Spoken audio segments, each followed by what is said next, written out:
Greetings, everyone. Pete Pardo here from Sea of Tranquility. Welcome to pick number 16 of my favorite 30 guitar players of all time. We're doing it each and every day here in September 2024.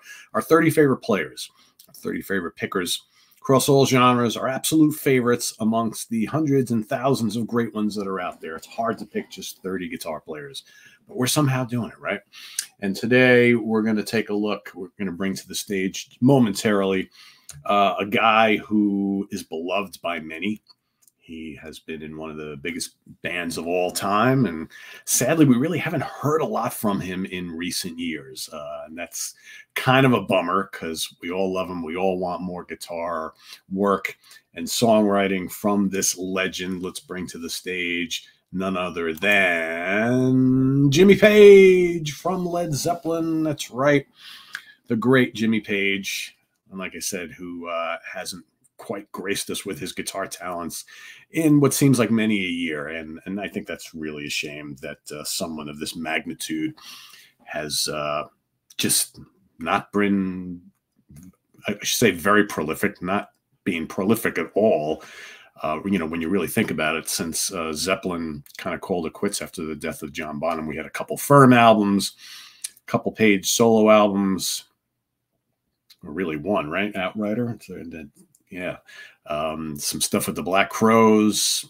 That's kind of it, right? A couple things with Robert Plant, but it's all this little flurry of activity that he did was within like say, I don't know, 15 years or so after the demise of Led Zeppelin. And so we've been left in the 2000s with really not much of anything from Jimmy, which, like I said, is kind of a bummer.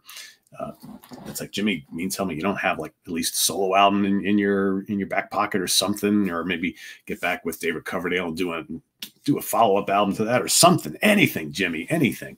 But we love you anyway, because quite the mountain of classic material that he's left, you know, right over the years, and certainly those Led Zeppelin albums. And we're going to talk about my three favorite albums here in just a sec. So, you know, this kind of difficult, right? Because I would say that most of the albums that Jimmy appeared on are highlights. But to me, there were like three that I think are my favorites featuring his guitar work. These may or may not necessarily be my three favorite albums of all time featuring Jimmy. But as far as like my favorite playing, yeah, I definitely have to think so. But they might even be my three favorite from Zeppelin anyway. We're going to go Led Zeppelin 2. First. I mean, you know, and I don't think we need to get into the songs. We know all these songs by heart, right? But I think as great as the first album is, I think here is where Jimmy Page, the guitar hero, really, really kind of, hello, I'm here, right? Whole lot of love and all the Heartbreaker and, you know, great solos on here, great big crunchy rockers and bluesy things and yeah, all sorts of stuff. Zeppelin 2, absolutely legendary. Led Zeppelin 4, I think. Right. For me, you know, Black Dog is so good. When the Levee Breaks, got Stairway to Heaven. Of course, you know, all sorts of other things on here. Here's where you get the real artistry from Page, the big thunderous heavy rock, the kind of cool little folky things, the bluesy things. Yeah, that's what was great about Zeppelin. They delivered on all these things. And he just a master, whether, you know, early on playing a Telecaster, and then eventually the Les Paul became his weapon of choice. And of course, the big double neck to play during Stairway to Heaven. And yeah, just Jimmy, the consummate guitar hero. And then I'm going to go with my favorite Zeppelin album of all time. One of my favorite albums of all time, Physical Graffiti, the big double album. As I said, with Zeppelin 4, there's kind of a little bit of everything on here. Here you get a lot of everything. Every little facet of what Zeppelin was so good at, and specifically what Page was so good at, is contained in here. You know, Custard Pie, you get the funky stuff on here, you get the bluesy stuff, you get the heavy rock, I mean, a little bit of folky stuff, everything's on here. Whether you love, you know, Cash, his big crushing riffage on Kashmir, funkiness on Custard Pie, proto metal on the Rover, and, you know, In My Time of Dying. I mean, just so many great songs on here. The Wanton song, I mean, you know, that's everything's on here.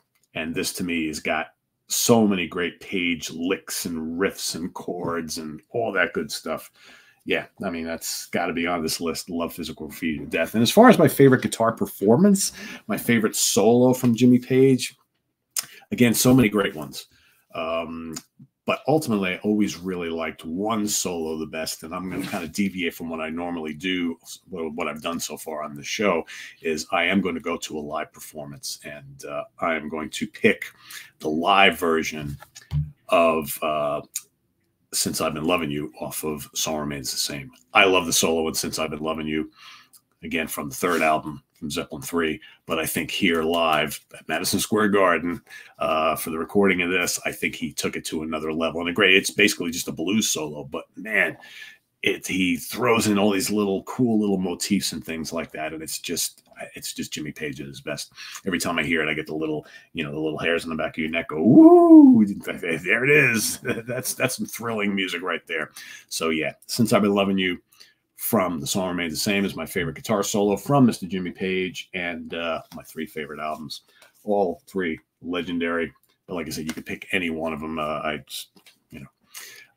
thought about because Presence has some really good guitar playing on it. That's quite good, and of course the third album is amazing, and of course Houses of the Holy in the first album, all these things. And I love the Coverdale Page album, and he's doing some pretty cool stuff on the Firm albums, but nothing quite of this magnitude. But yeah, so these are my when it comes to Jimmy, got to go with this stuff here. So anyway, let us know what you think of Jimmy Page down in the comments below. We know you all love him. And also make sure you list your pick and for today and all of your choices. And we'll see you tomorrow. We're going to the top 15 here, folks. So strap yourselves in, get ready, and we'll see you tomorrow morning. Visit us on the web at www.seatranquility.org. We're on Facebook. We're on YouTube all together all the damn time. Please subscribe if you haven't already, and click on that notification bell so you get alert of all of our content as it posts. And please hit the like button before you leave. Also, before you leave, if you want to join up for channel membership, we got those available now too. You should see the little join button somewhere here. I know folks who have iPhones are like, I can't find join anywhere, but I think if you go into the actual video itself and in the video description, there should be a join button or some kind of link that says join here. I don't know how it works on iPhones. I don't have iPhone. I don't have an iPhone. I got an Android and a desktop. I see the join button everywhere I go on the channel. So it's like, it's there. I just don't know why it's kind of almost like hidden for the iPhone users. But if you go on your desktop, it should be right next to the subscribe button. So it's there. So anyway, thanks for that. And we've got the link to our merch page down below, our Ko-Fi page for those who just want to make the occasional donation. We've got our Cameo page for those who'd like me to do a personalized video for you and all that other stuff. Link to the website. Everything's down there. And we'll see you in just a little bit, ranking the albums with Warlord. John Gaffney from Lair the Alchemist is joining me for a very cool show, talking about a very cool band that popped up in the kind of early 80s and has lots of stops and starts over the years. Warlord, the great American kind of epic heavy metal band. Check it out. Don't miss it. They've got a weird discography. We're going to talk all about it, give you lots of history, and rank the albums in the catalog. So stay tuned for that in just a little bit. And we'll see you tomorrow night for the Hudson Valley Squares. We got a really fun show for you. Remember, a couple of weeks back, we did a show on In the Prog Seat called In the Hot Seat, This or That, where we had Stephen Reed just basically throwing out some questions to everybody on the panel, music related, not music related, all sorts of cool, fun stuff. And you got to pick between the two choices that are given for each question. We're doing that on Hudson Valley Squares. George Lemie is going to host that. So that's coming up tomorrow night. Do not miss it. Should be loads of fun. And we'll see you then. I am Pete Pardo. Thanks for watching, everybody. Enjoy the rest of your weekend. Take care. Bye-bye.